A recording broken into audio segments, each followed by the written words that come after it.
Welcome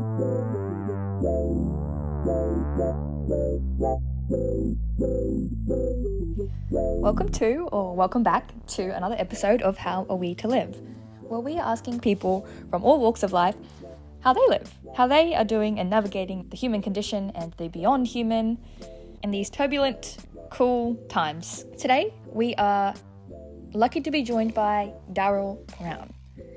Daryl was a broadcast and corporate TV producer for 35 years and is now a results strategist in online marketing, helping businesses align with sustainable values, creating a lasting impact for businesses and the planet. Yes, I stole this from his LinkedIn. Also known as World's Best Dad, according to some artwork by his sons on his Facebook page. Daryl was a Christian for 4 decades, so we get some little insights onto how his faith is evolving now. I mentioned he's quite into philosophical topics and questions. It was really cool speaking to someone with more experience and seeing how he has worked through these sort of existential worldly queries. So you're in for a treat today, like every episode I'd say, because all the guests on here are slay in their own way. Thank you again, Daryl, for joining us today and this conversation. I truly appreciate it. Anyways, let's get on to the episode. I hope you enjoy listening.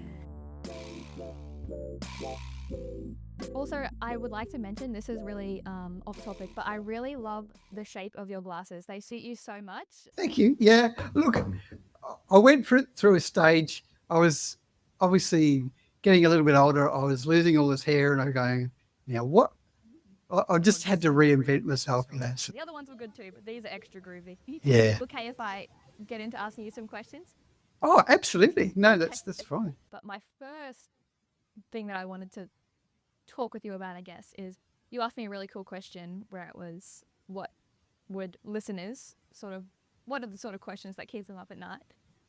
And then my first one was, WTF is going on? And then you mentioned that you were comfortable with these questions because you find yourself a bit of a philosopher at heart. So I was wondering, what do you make of this experience? What conclusion have you come to about life? About where we are and what it's all about, all of that kind of thing. Gee, it has been a long journey in that sense. And I kind of feel I'm at a place where I'm comfortable now. But gee, who knows where it will evolve to in the future. I suppose it comes from different worldviews. So like how I think about the world and all of that kind of thing. And like it is obviously a really big question. The way I used to think about it was I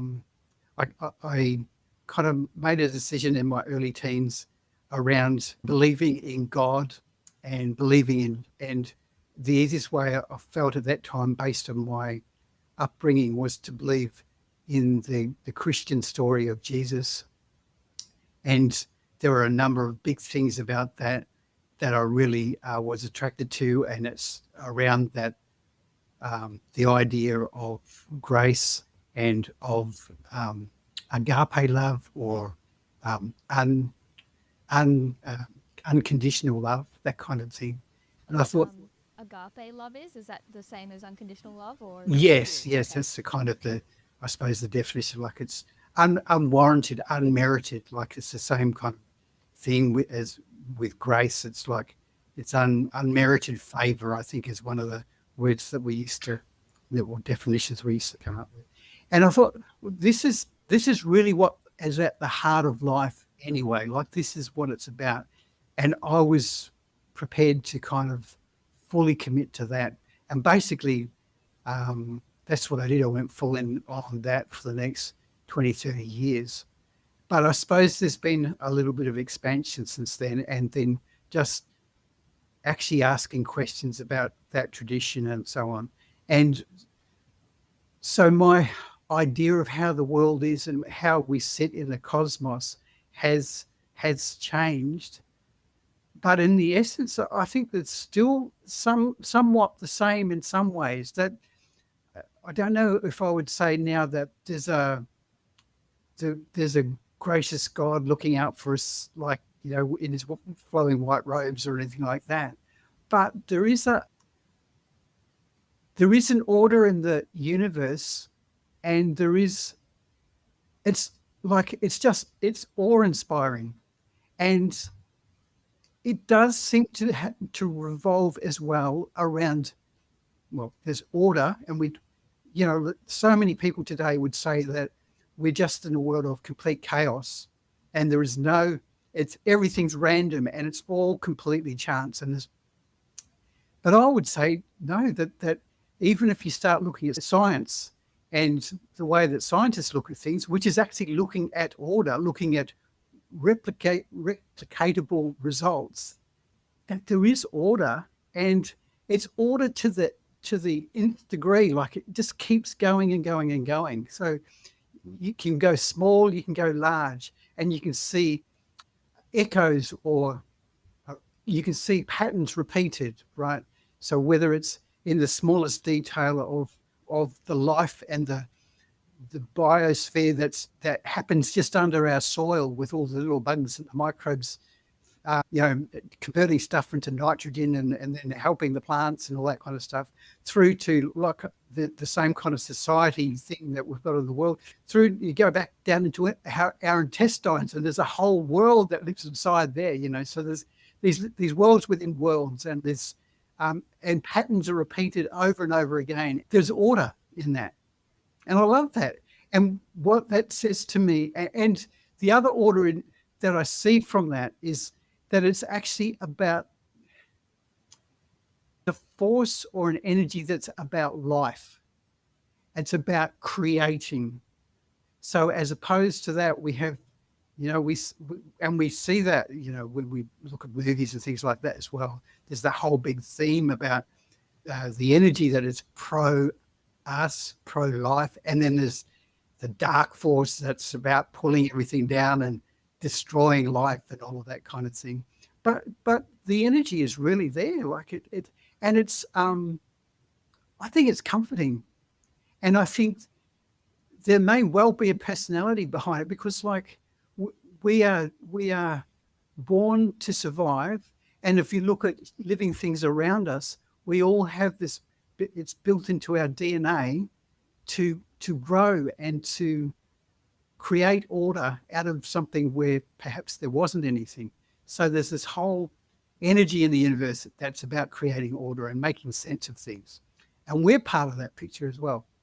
I don't know does that actually then answer your question? What the fuck's going on? I mean, maybe it does. I mean, it was certainly, it's definitely a very hard question to answer, but that was I love the way that you put it and explain it. Like, I think it's really cool how you're able to articulate it, what you're experiencing and your view so clearly, because I think, that's a really hard thing to do. Yeah, so a question I do have is, so you said that you chose to follow the Christian faith or religion in your early teens,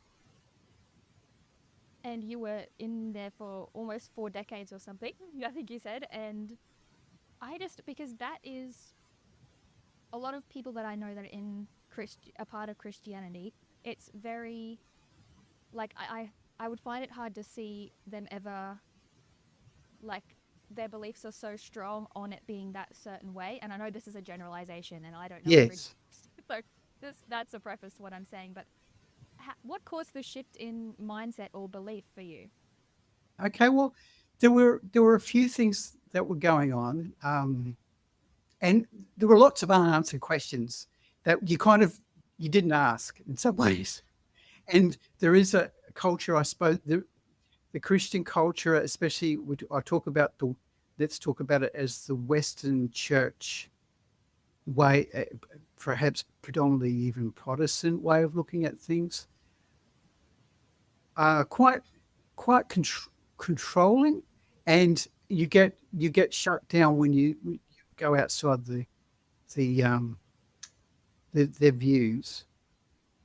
There is a narrative, and it started back, I suppose you called it the Nicene Creed, which was agreed on in the 2nd or 3rd century. A whole bunch of church leaders got together and hashed out what were the core tenets of their faith at that time. But I'd say that some of them they made a kind of a bit of an error. I'm not quite sure how to explain it in some ways because it's quite complicated. We don't want to go down to the whole church history thing and all that kind of thing. Like you go, oh my goodness, but like that's the kind of rabbit hole I went down with some of this thing. And there were some people coming to my life that kind of challenged some of the ways of thinking about and gave me a perspective on the tribal nature of some of the Christianese or the Christian culture that had kind of grown up around us.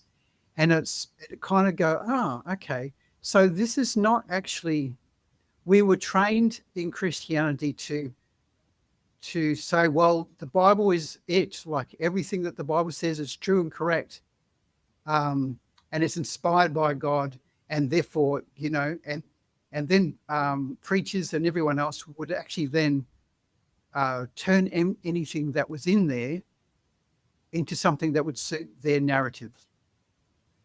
But as you start to break it down and actually look at the Bible, and see it more as a history book, you see that there's a God who is not the same God in the beginning, like in the way that he's presented in the stories. He's not the same natured God as the God that Jesus revealed. So, like 2,000 years ago, or in that, like there was a sense of history of, 1,000 or 2,000 years before that, that's kind of recorded in the Bible stories. So I was going through some of the stuff about history and going, actually, there's a different way of looking at this. And there's a way that we can answer some of these questions. And there's a way that Christian culture might language something. It's not actually reflective of truth, in the way that we might say that a Christian might say that we love you is actually not, like it's very conditional. Even though they talk about unconditional love, it's kind of it's like a if you read George Orwell's 1984, it's like double plus speak. It's words that have meanings to suit their purpose, and it's, even though everything is said to mean this thing, there's actually a control thing underneath. So these are the things I kind of discovered. And I looked at points in Christian history. There was 2 or 3 points which seemed to be quite pivotal in making it a kind of a performance-based religion. And these were dramatic changes from what Jesus was actually talking about, and even the way that the Apostle Paul was talking about also got twisted. And there are a whole bunch of books in the Bible that actually weren't written by the people that were said to. And that's quite easy to see. Well, it's not easy to see, but when you get to, so those that speak about it can see quite clearly the different style of language that's used in some of the letters that are written in there, which is contradictory to ones that have been established to be by the actual author. So there's a few of those sorts of things going on, and that results in a few contradictions through the thing, blah, blah, blah, blah, blah, blah, blah, blah. That becomes quite a boring answer, really, doesn't it, in some ways? On that, so what would you say, like, your faith or trust is in now? Do you have words to articulate it now, or is it more just what you were saying before about? There is a kind of I think there's a unifying and maybe a personality. There's a unifying spirit. Then maybe you could talk about spirit that is the creative energy. I think there's obviously no harm in connecting with that spirit or talking to that spirit. But it's like, it's that kind of oneness now. So there's Ken Wilber. He's got a book that I've read and I've taken a lot of inspiration from, and I can't even remember what it's called now. It's like one of those. It's something like the theory of the story of everything, or one of those things, like something about that. He talks about the Spirit actually being, how can we say this? It's like all of us together, and the consciousness that we have across all of us is actually the Spirit, the Holy Spirit, if you put it in Christian language, but the Spirit learning and growing. So we are one with God, but we're one with the Spirit. We're one with creation, or the living world. We're one with each other, but we're also part of God in the other way around. So God is us being continually revealed. So his character, well, I say his, but I don't mean that, their character is being revealed. They are learning as we continue to evolve. I don't know if that makes sense. So that's kind of how I see it more. And I'm really kind of quite a lot more relaxed now. Like there's no going to heaven and going to hell.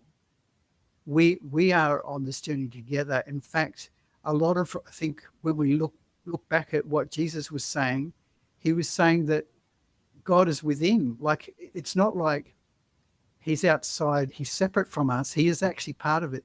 And the freedom that we want is already within us. It's not outside. It's not something we have to strive for. So all of those things are part of this as well. It's just it's almost like a relaxing into it and going, yes. And then start seeing around us the things that are happening, I suppose the energy, the life that is evolving. So when we just watch the news, we see a narrative that is, all about the things that are going wrong in the world. But the reality is life is continuing.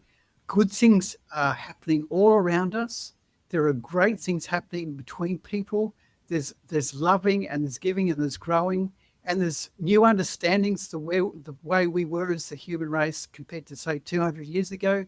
Generally speaking, we've grown up a bit, as a human race. And so there's lots of ways that we can look and see great things that are there. And it's really where we focus our energies and is going to determine how we see this life and whether we see it as just chaotic mess that's going to hell in a handbasket, or whether it's actually there is an evolving, there's a growing, there's a deeper connection happening between people. There's an interest, like we're discussing now, like an interest in wanting to get to know and to be able to connect and to commune and to express the love that we know is the essence of life. We see that that's more around, and there's a greater ability for us to be able to share and to talk about that and to talk about it, across the globe, and then, see the disparities and all that sort of stuff.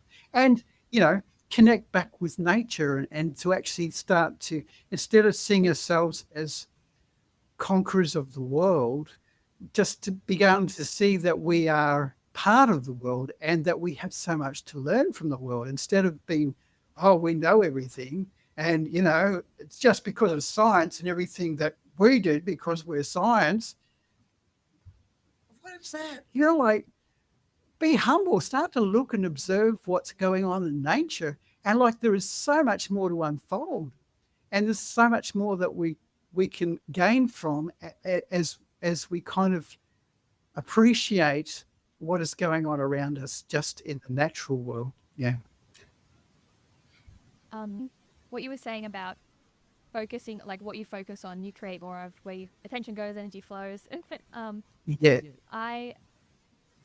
My thought is like focusing on the good of the world, and I completely understand what you're saying. But for me personally, it's really hard to hold the two in hand, because on one side there is this like growing consciousness of the world, as you would say, and evolution happening. But then on the other side, there's wars, there's literal wars happening, and just there is atrocious stuff also happening, and it's like, how do you focus on the good because you don't want to ignore that and like turn a blind eye, but if you focus on it too much, like you're watching the news all the time, it's like that's not actually doing anything. So yeah, how do you merge all this? Yeah. Well, I think we have to hold, for me, we certainly have to hold that in one hand. And there are things that we don't have control over. But then changes happen when individuals change their minds, like when they do things. So for me, it's about, there's a big word called responsibility. We so often in our lives try and avoid taking responsibility. We want to put it on someone else, and we want to make someone else to blame. And it's easy to become a victim and to say, well, it's all happening to me. But I suppose as we grow, then the idea of being able to say, okay, I'm responsible for my life. I'm responsible for the energy that I carry. I'm responsible for whether I have a good day or not, in that sense. And even though I might have had a shitty upbringing, now that I'm an adult and can choose, then I have some responsibility to be able to do with what I know to make a difference. One of the most powerful, I suppose it's parts of our personality that unifies us and fulfills us is our ability to make a contribution. And in so many ways, it fulfills all of our, you could call them psychological human needs, but our human needs of our personality, of our world. When we start looking for ways that we can actually contribute to make the world a better place, to make our workplace a better place, to make the way that we get up and look at the mirror better for us, to make the inside of our mind a better place. When we start contributing and looking out for others, looking outside of ourselves, yeah, that kind of makes a difference. And I suppose that's where it all starts. It starts with the power of one, and it starts with the power of one decision. And when it's a whole lot of one decisions, then we kind of get, the ball starts rolling. And yeah, so there are some that are, I suppose, powered into the political space. And if you can, it's kind of, even in my Christian days, there was this idea of influence. And everything we do or don't do influences something else. So when we don't do something, that is a statement in itself. When we do something, then again, that is a statement, and it influences the world in which we live. But you kind of get that idea. That makes sense, doesn't it? Where it's about us choosing life and choosing life every day.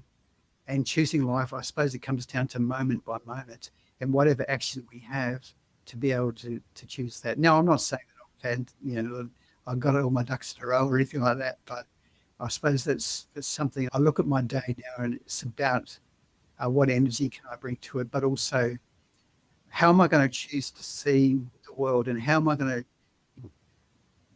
One of the things that affects me a lot is to look at people and look at actions and then say, generally speaking, they're doing the best they can with the information, with the education, with whatever it is that they have.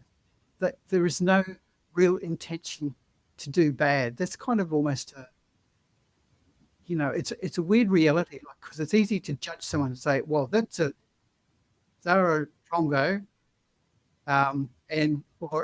or they're a bad person, and just write them off. You make a judgment, you call it. But in fact, no, they're actually part of us. Like the part of the thing that drives them is the same things that drive us, like when we get down to it. And there's a way of seeing actions that happen, that we observe around us from the external. There's a way of seeing them and looking at them and going, okay, well, what's driving that? And what is a way that we can remediate that without actually just casting them out? Yeah.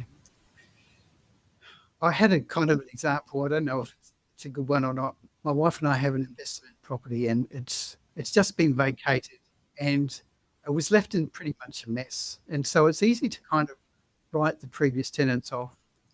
But I'm going, hang on, we don't know what was going on for them. We don't know what was inside of them. We know what we see. We know that there's damage around, and we know, that things are broken. But let's say that they weren't trying to really, just ruin the place or anything like that. What's some other ways that we could look at what happened there? Is it the fact that it's 10 years since we've actually been inside there and things break over 10 years, the paint chips and, things that get holes in them, and, all that kind of thing.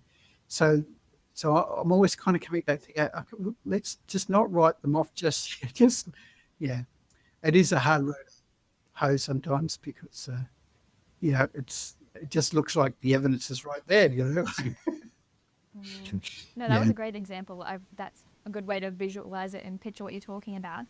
Something that, because yes, you mentioned like assuming the best of intentions from people, what you're talking about now. So I'm pretty prone to like now anyway, just being like, yeah, exactly what you're saying, that everyone's just doing the best with the knowledge that they have. Like they're doing what they are because they can't do anything else right now. But something that's been coming up is someone asked me the other day, it's really random, but just like, I just feel like you assume like that everyone has good intentions, like, and you assume the best of people, and they're like, they don't. So when you mentioning choosing to believe others have good intentions and how that how positively impacts us. So the other side of the coin, I'm just curious what you think about the implications of that, of the other side of it. Do you know what I'm saying? Yeah. Yeah.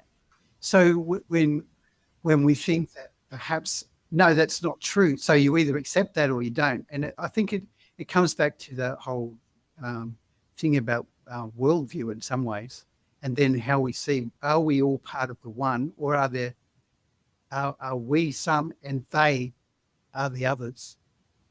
If you choose to see it that way, and if we choose to see that we live in a world where we have enemies all around us out to try and do us harm, well, that's going to be the world you live in, and that is going to be what you see, and that's what you're going to experience. It doesn't make it any truer than looking at it the other way, to assume that everyone's trying their best, that we've come from backgrounds that have twisted us and have given us limited solutions and how we can make decisions and how we can treat other people. But that doesn't mean we're not, that we're not trying the best, and that we don't genuinely want to get on and want to be able to, have a nice life, And movies are made about the psychopaths and things like that. But if you look at it that's like the chance of a meteorite hitting the Earth, like the existence of these people, like it's very tiny. So the reality is that 99.9% of people around us are not like that. They're just trying to make their way. They're just trying to, and sometimes the way that they do that is to try and bolster themselves up because they feel small, or they're trying to, do things shifty because they don't feel that they've got enough. All those sorts of things. So there's still that basic desire that, they would help their mates. So there's, because we are built for connection. We're built to be able to connect together. And if we, I don't know, if we lose that, then yeah, we lose life. We're choosing not life. Yeah. So, Yeah. yes, I completely understand. Did what you're that answer? saying. Not sure that. Yes, Did that no, answer? I completely understand what you're saying, and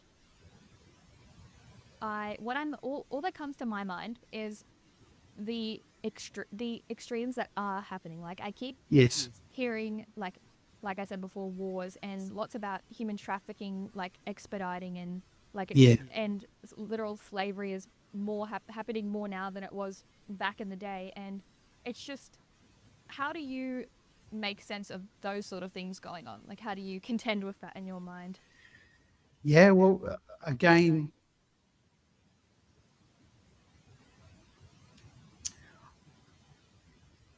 I mean, it is a sign of, see, I don't want to say brokenness. I don't really believe in brokenness, but it is a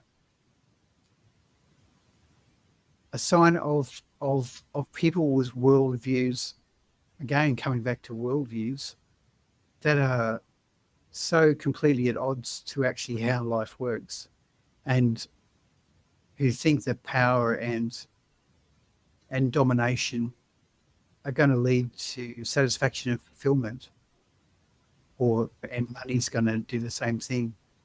I don't know when they're going to find out that it doesn't do any of those things. I suppose you've got histories of people who, and we've got whole genres of movies and things that are based around revenge and vengeance. And even if, we go back to the Bible, um, the whole Old Testament was kind of built around the whole vengeance type thing. The stories of tribes attacking other tribes, and then the idea that an eye for an eye and a tooth for a tooth was an Old Testament saying, but what predated that was the idea that if you killed my daughter, I'm going to wipe out your village, kind of thing. That was kind of trying to even it up. And then Jesus came along and said, well, no, like, it's not an eye for an eye, a tooth for a tooth. Like, it's actually, if someone wants to take your thing, then give him the extra stuff as well. So it's I suppose it's instead of closing up and cutting down. The difficult thing is there are still people around who are not aware, and who are striving after things that are not going to get them to where they want to go. They might think they want to go to that place because it'll achieve something else, but we know that as a vehicle, that's not helpful. It's not actually how life works. How do you break through to those people? Yeah, that's a million dollar question, I suppose. It's certainly not. It's certainly not. Yeah, it's certainly not what we can do to just sort of knock on their door and say, "Hey, I've got a revelation for you." It doesn't work like that. So yeah, Yes. So basically, you do think that they are just other humans that just doing the best they can. It's like, even though, yeah, so it's not inherently, because something that comes up is just like inherent evil, yeah, and that's also a big thing in, well, I have not read the Bible, just to preface, but just from other people's inputs that are Christian, like, evil and the devil is a strong, yeah, that's a real thing and real entity. yeah. Which is, I would suggest, even if like I'm coming up with counters to what I'm going to say in my head already, but I would suggest that the Bible doesn't actually talk about the devil much at all. That in fact, it's actually been more developed outside of the Bible and then interpreted on top of whatever the text is that's there. The idea of hell is also created not necessarily in the Bible, but by others outside and from other cultures. So the Greek culture had a big influence on that. And there was some big philosopher thinkers around the 3rd or 4th century. And again, they kind of brought, but there's got to be this hell thing. There's got to be this evils. There's got to be this two-way thing. And that kind of came in there. I don't know. I don't know if there's this inherent evil. Even like, I come from a kind of a video and, I suppose, filmmaking interest background. And one of the things they talk about with acting for evil characters is the only way you can make them believable is to actually give them a really, like, a motivation that makes sense, like that we can identify, like that anyone can identify with, which comes back to they're human. Like, the reason they're doing what they do is because they sincerely believe that this is the best way to do things. Doesn't make it the best way to do things, it's just the way that they see it. And from their perspective, that's the conclusion they've come to. I don't know how we influence that too much, but I think it is by showing a different way and having more examples. And I think that's the big thing, is being able to see more examples around us of the way to live. And I think that was what Jesus was about in some ways, was saying, look, follow me, not follow me, but live like I do, like do the things like I do. And, and then people will be attracted to you and want to do the things like you do.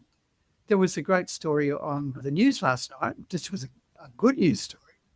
And it was about a kid who watched his mum gift. I don't know, it's got they have a term for it, but she bought someone else's petrol for the car behind her or whatever, right? And he was impressed. He was at age 8. He was so impressed with that he says that's what he wanted to do. And mum said to him, well, I can give you money and anything, but it won't really. So he started his own enterprise, and he sells all his T-shirts, and he has this T-shirt line. And when he gets the money, he goes and gifts it to someone else. Oh my God, that's so beautiful. Because it really made an impact. And that's, again, that idea of contribution, where that is so fulfilling when we were able to help somebody else and to be able to help them to, enjoy their life or to live their life better. So that's kind of, I suppose, one way, and that we can have an influence on the world around us, is again to be that person, to be that spirit in the world, and therefore be that influence in our communities, and and kind of pay it forward, I suppose, in that way.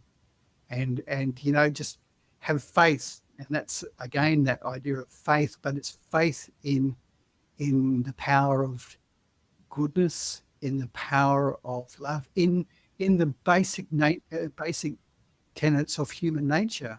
One of the things that I reckon it's Christian thinkers over the years veered off the track, is the idea, and again, this dated back to a Greek guy that became a Christian, is believing that humans are basically evil, like human natures. That's where it kind of like, you're all sinful, that you're all going to hell, kind of thing.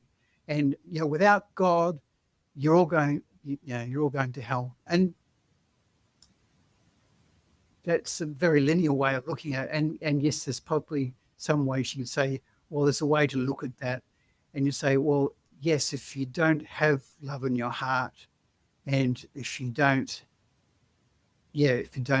try and connect, don't start connecting with the bigger world, then yes, you're going to be miserable.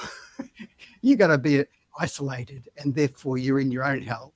You've created your own hell. But yeah, so that's one way to look at that. But to have this evil that's actually evil, that's anti-life.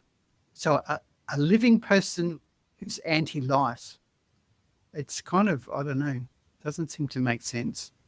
But having said that, yes, there are psychopathic murderers and genocidal maniacs around in the world as well. But again, they reckon they're making the world a better place. Doesn't look like it from this side of the fence, does it? Something that I've been thinking about is because it seems that you have, even though you've moved away from the organized side of Christianity, it seems that you've gained some positive things from it. And tell me if I'm wrong on that, but also No, for sure. It's really shaped a lot of, obviously, how I see the world. But it is, it's just getting that. I think I'm evolving in the way that I see God, like God is becoming bigger. Like, so often the God in the Bible was almost like a small king. He was like, he had a throne somewhere, and it was physically there, and he could see over there, and he could see over there. But the idea that, and we don't seem to get it so often, is the spirit, this force, this energy. We know it's ginormous, but we don't. It's a growing comprehension of just what that actually means, how ginormous that actually is.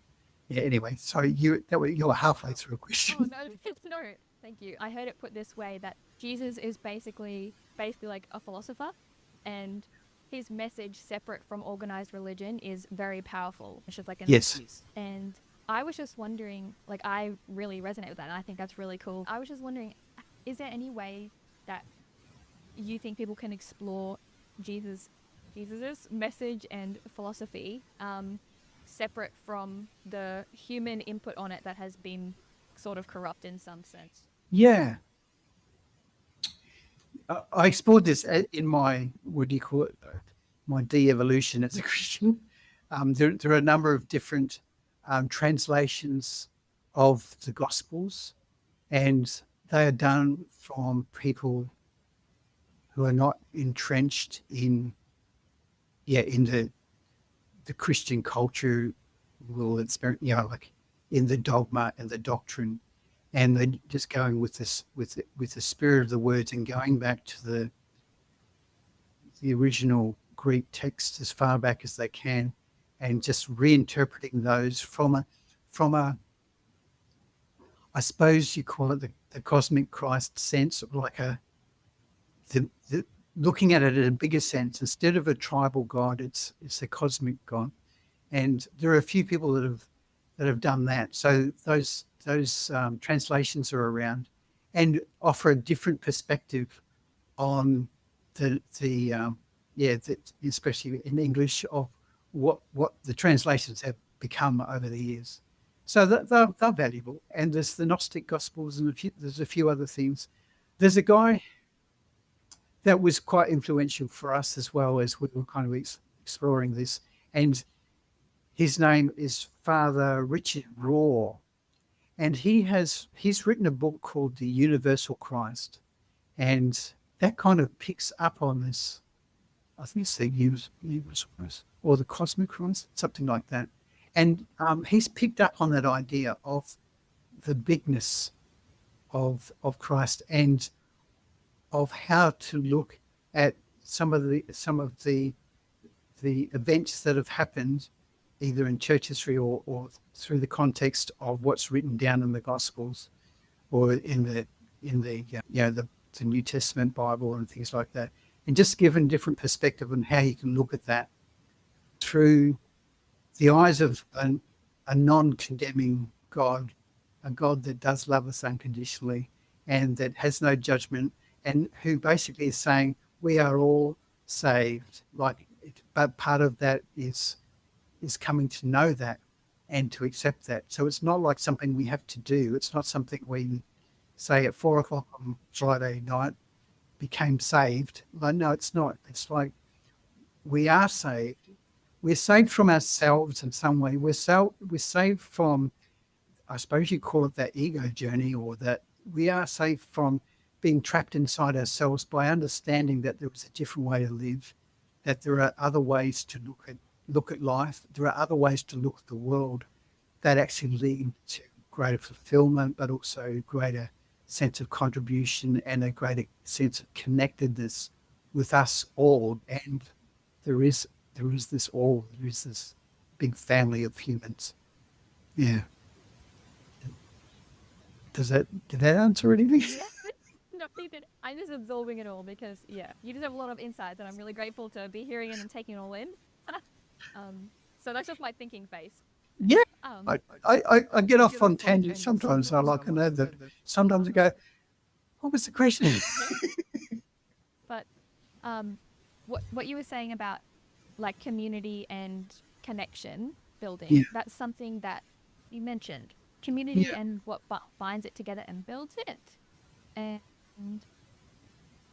yeah, I guess how are you creating that sense of community and connection that we need in your life? How are you getting that or creating that? Yeah. Things have changed, like especially outside of the Christian community now. I don't have kind of an instant family or anything like that. So it is about finding like-minded souls and sharing the journey in that way. The smallest things that we do, I suppose, around our neighbourhood, we've taken over a little bit of the role of occasionally kind of getting the neighbours together and having a kind of drinks on the front lawn, or kind of doing that kind of thing, and setting up a WhatsApp group for the neighbours. And I suppose just so that there isn't that kind of isolation, where you're all just stuck in your own homes. It's it's not a. I must say that it's a little bit hard work because it involves other humans who are on different journeys and who don't all have the same goal in mind. Yeah, so those kind of things are happening. I had other kind of plans years ago, but they haven't.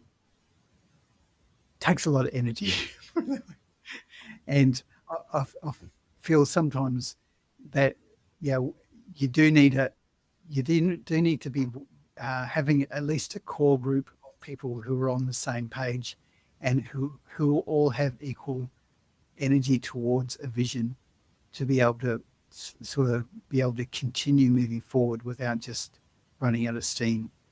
That's been my experience anyway.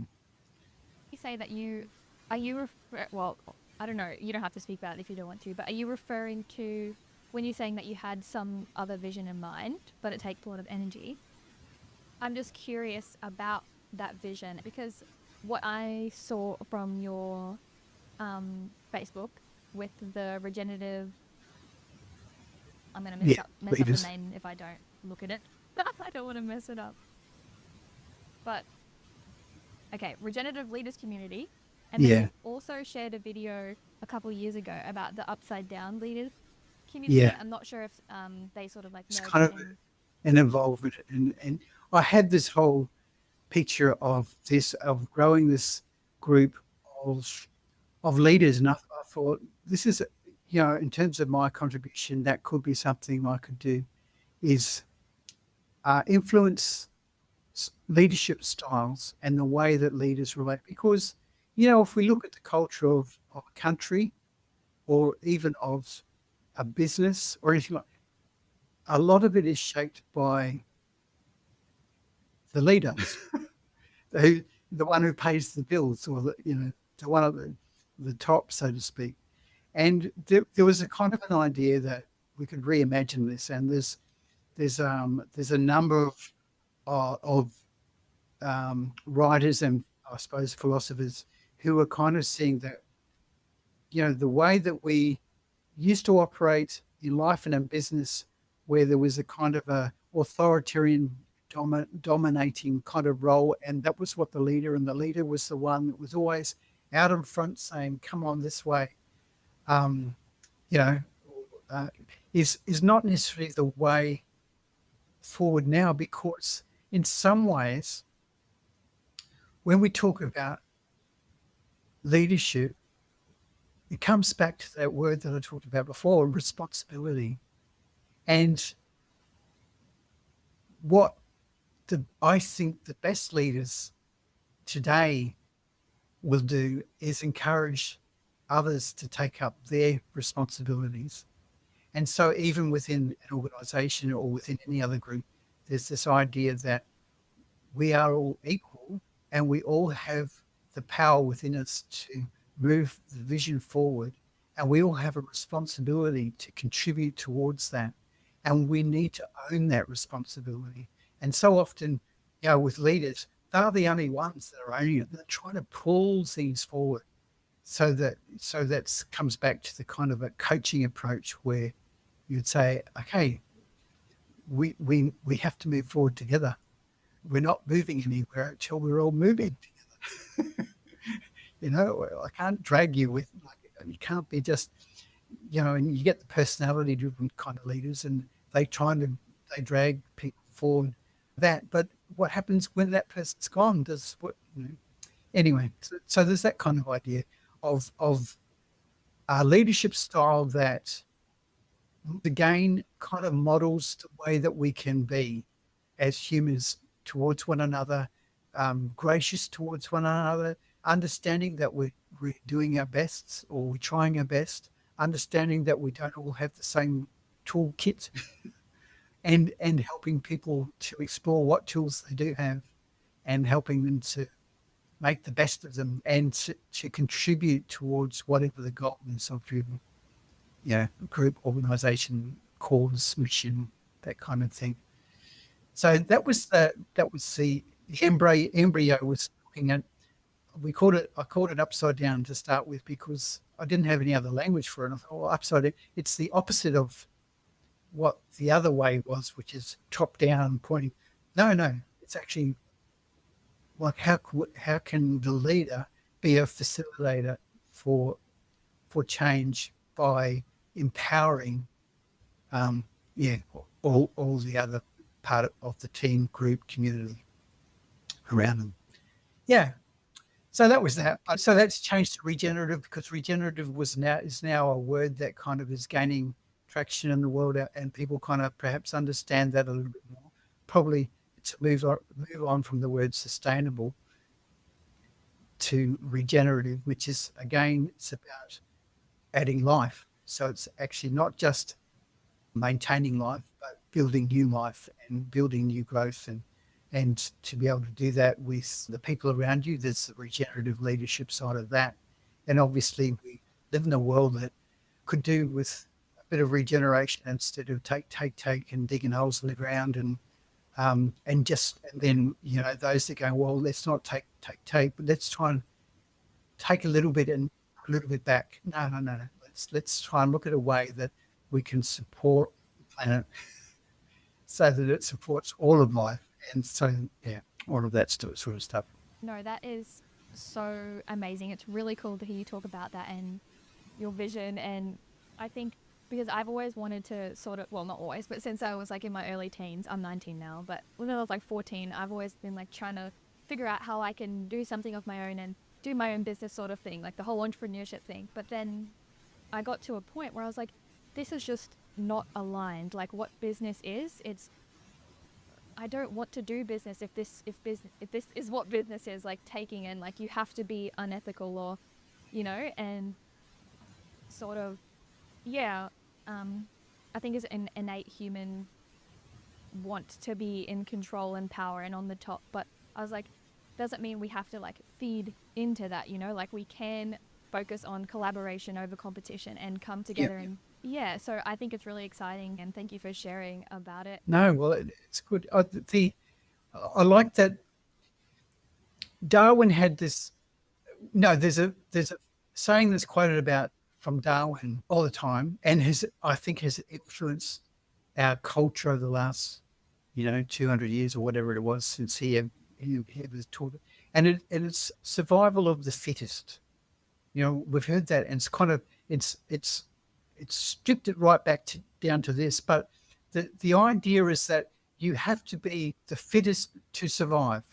Therefore, you have to be the best at what you do to survive. Otherwise, you won't.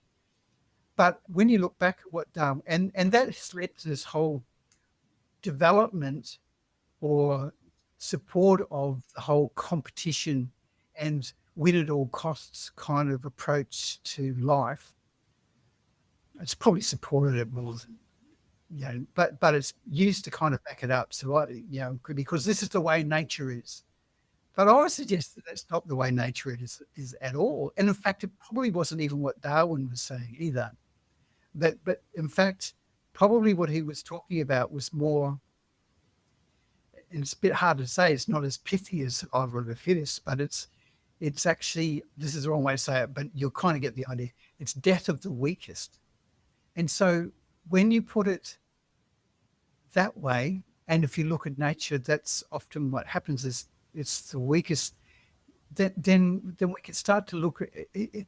It's kind of a different spin on it, because you'll see that even in nature, in the animal kingdom, saw a little video the other day of a group like, I don't know what you call them, a herd of elephants were being attacked, and there were some little baby elephants, and what they did was all the big elephants got in a big circle around the little elephants, right? So that was and it's a kind of a story of they are the weakest, and even the group will support the weakest, right? So it's not survival of the fittest. They didn't just run off and leave the babies there. Like, it's a way that we look at culture and the way that we look at how we treat each other. When we start looking at it that way, there are so many ways that, in fact, really it is.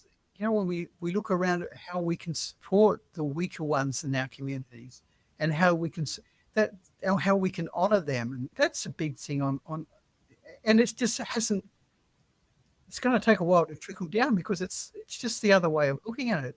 You look at nature, and we talk even plants and all sorts of different things like that, and the insects and things, and even the health, the whole thing on health. But don't worry. Is you get this idea that we think that there's all these attackers around attacking everything, and all the David Attenborough movies. See these other predators attacking, but it's really that even in my veggie garden, there's the insects come and they take the dying leaves. They clean up the dying leaves. They clean up the dying.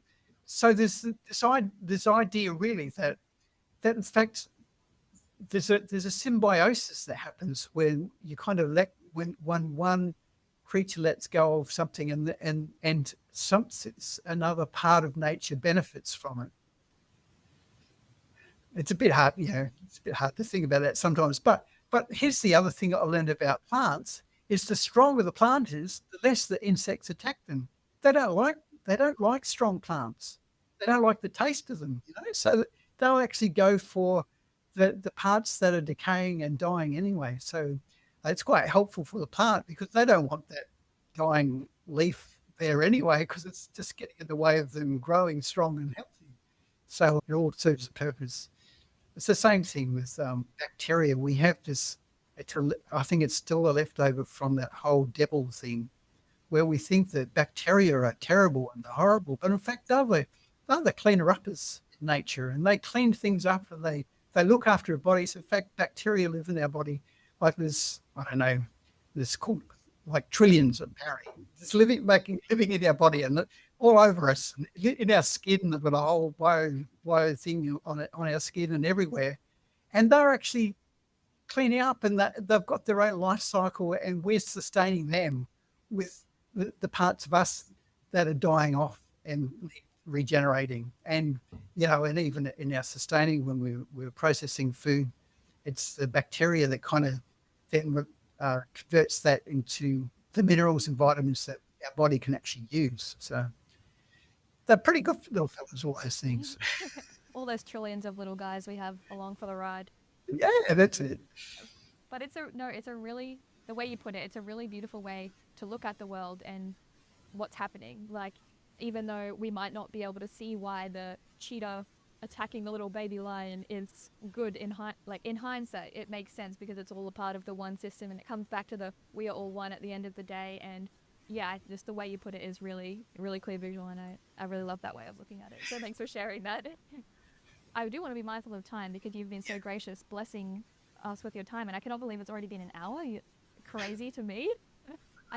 There's so many things I wanted to talk about with you, but hopefully maybe sometime in the future we can talk again. Because I'll be really happy to chat. Like I started writing a book, like again is my theory of how everything works and fits together and across a whole lot of different spheres of the planet, parts of the world now. But I've got halfway through that, and I lost the work, and it's been a hard slog to start again. But yeah, that's wait, you lost what you had written? Yeah, it Oh, was all no. blind. That's so painful. It was very discouraging. Yeah. But anyway, maybe it'll be the second time around. What's a positive you can extrapolate from that? Well, if you do, I would definitely be number one fan of that book if it does come back into fruition. So let us know if that comes back on the agenda. Yeah.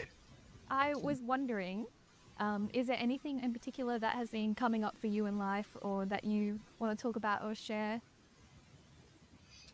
Oh, in life.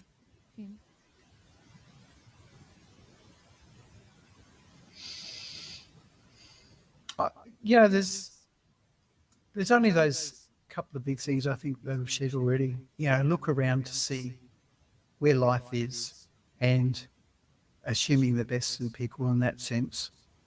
And, instead of jumping to a conclusion, just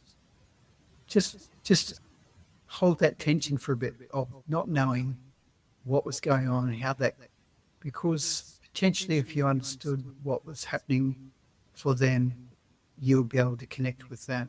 And so that again brings us that point of being able to connect, of of breaking down that us them divide.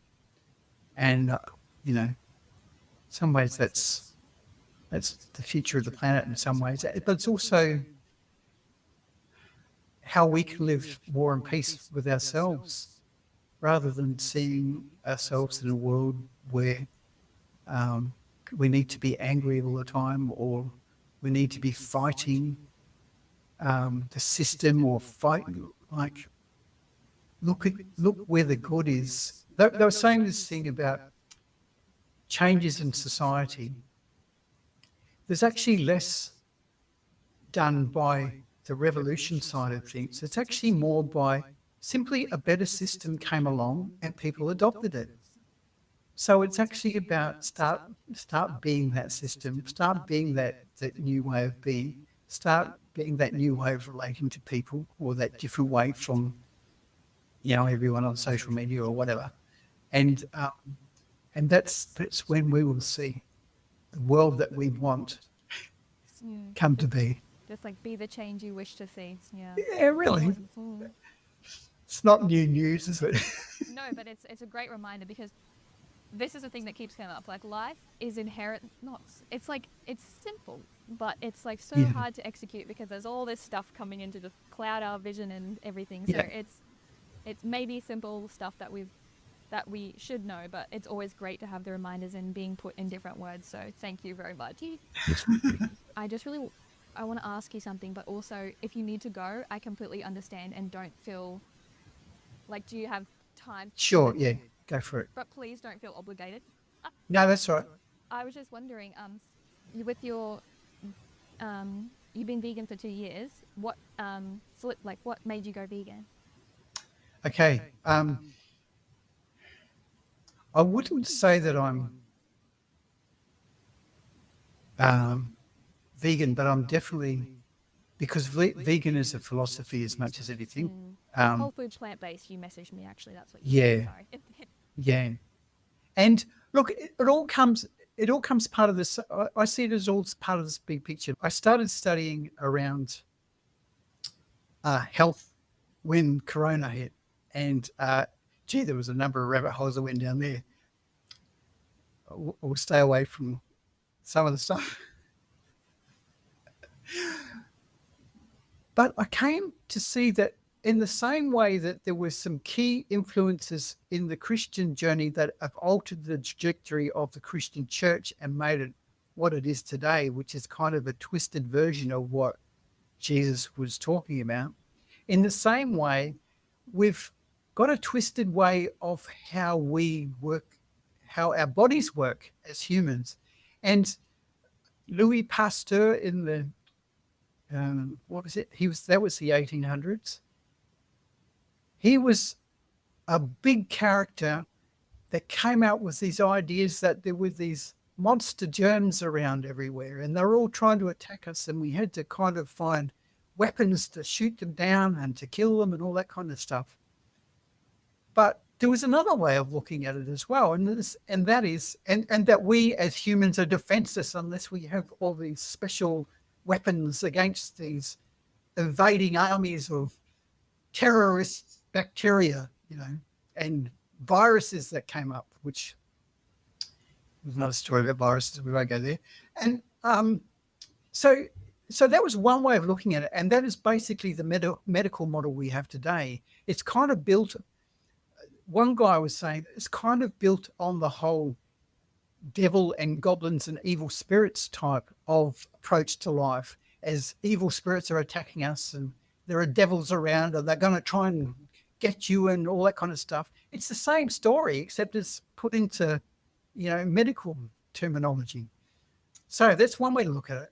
But the other way to look at it is to say that human beings have developed over, let's say, I don't know, millions of years. I think we've been around for, let's say 1,000,000 years, and have evolved and developed systems and have evolved very, very well to be able to heal themselves, to be able to know what foods are right for them. All of those sorts of things have developed the way that we see with two eyes in front of us, the way that we have hands that can grab at fruit and various things like that are dexterous and have coloured vision that allow us to see the bright colours of different fruits and things around the place. And so we've developed this incredible system in our body to be able to heal ourselves and to look after ourselves. And really, when we look at our physiology, some would say that we're omnivores but it's taken the wrong way around, because it's looked at, well, we eat meat and we eat veggies, therefore we must be omnivores. Look at our systems, therefore it's an omnivore system. But no, like when you look at it and you compare it, and physiologists have done this over the years, and we're actually in a category called frugivores, frugivores. So our digestive systems are mainly developed to eat fruit, right? So, and a fruit is obviously something that you pluck, and our hands and even our intelligence is all around being able to grab and grasp a fruit and pluck it off. And another part of that, as you think through the physiology, what would we choose to eat if we were in a forest or in a field or somewhere, and we had no food supplies around us? And what would have been the easiest thing to do? Would we want to chow down on the grass? No, not really. Would we see a little rabbit and want to wring its neck and rip it apart and chomp down on it? Well, that doesn't really appeal, does it? Like, it's not naturally something that sits well with us. And then when we think, we go into, we see a tree and it's got a fruit on, yeah, that's perfect. And the same, yeah. So there's that kind of idea that there are the things that we are naturally adapted to based on our form and actually our stomachs and our digestive system as well. And animal products doesn't really sit in with our systems at all. And in fact, it's the animal products are really the leading cause of all the lifestyle diseases and degenerative diseases that we see around us today, from the different cancers to the heart problems, to diabetes, and all the itises.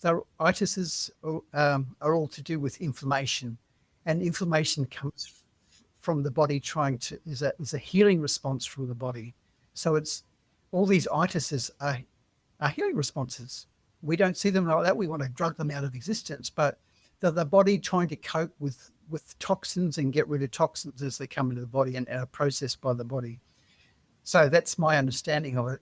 So animal products don't fit in there. They don't really fit for humans. So we're really optimized for sweet leafy green vegetables, some nuts and fruits. And that's our ideal diet. So I've kind of been on a journey. The whole food plant-based movement came in probably the 80s and so on, but there's been before that there was a whole other it was really a philosophy, but also an approach to health that just looked at our physiology and actually science, not medical, not pill science, but physiology science, and looked at what we were optimized for. And so that's the journey I went on, and I kind of, we've taken that on and going, and it's made a difference. And certainly in more recent times, my wife has also taken it on, and there's been some big health benefits in that as well. And you think you're going to miss stuff, and like I was really into meat and wine and coffee and a whole lot of other sorts of things. Yeah, and not anymore. No, and do I miss it? Well, when you think of it being something that is deleterious to your body, that actually harms your body as you ingest it, you think, okay, yeah, maybe I should be a friend to my body, you know. And being, you know, you see I've got a few white hairs and these, getting a little bit older, this is the decade probably that all those degenerative, sort of those what do they call them? Chronic diseases come to roost. So they've been evolving in your body for the last 20 years, 30 years with eating meat and processed foods, I suppose, is the other part of that. But the healing process is a whole bunch quicker. So they go, okay, I'm trying to jump ship, get onto it. Have you got any, what has been your experience so far on it? Like, is there anything that you've noticed within how you've been doing on the new? Oh, well, I lost 14 kilos, I suppose, in weight. And certainly the energy's been fine. I never tended to get sick anyway, but certainly that, like I'm more confident around that. And I've dropped some of the other medications, like I had some cholesterol lowering medication and different things. Well, yeah, that was the main one. I've stopped taking that, and my levels are lowering, even though I've stopped taking that. I was on fairly high dose, and now I'm not doing any. My doctors are conventional doctors at the moment, and the ones I don't see them very much. So, but they would say, "Oh, you've got to be on a statin. Everyone over 50 should be on a statin." I don't know about that.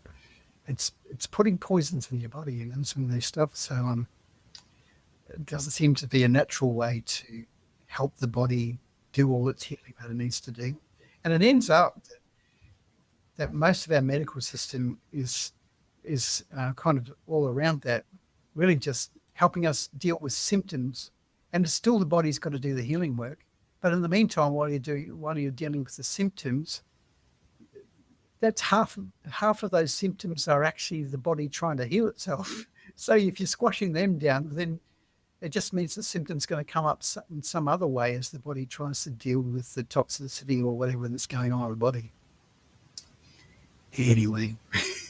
No, well, Daryl, thank you so much for all of this and for your time. I really just want you to know that I truly do appreciate your time and coming to speak to me and all the insights and wisdom you've given us today. I really appreciate it and talking to you, and I really do hope we can talk again in the future, because there's just so many things I want to ask you. No, I'll be happy to that. Thank you. Is there anywhere that, if anyone's listening, they can find you that you would like to mention, or some?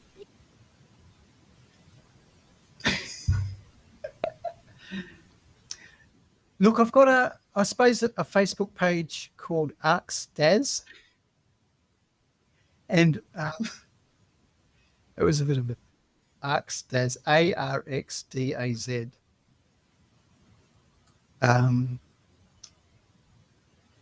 So, and that's also, there's a page on LinkedIn that's a similar sort of thing. And I suppose that's the journey that I'll be taking some of this, the idea of regenerative work.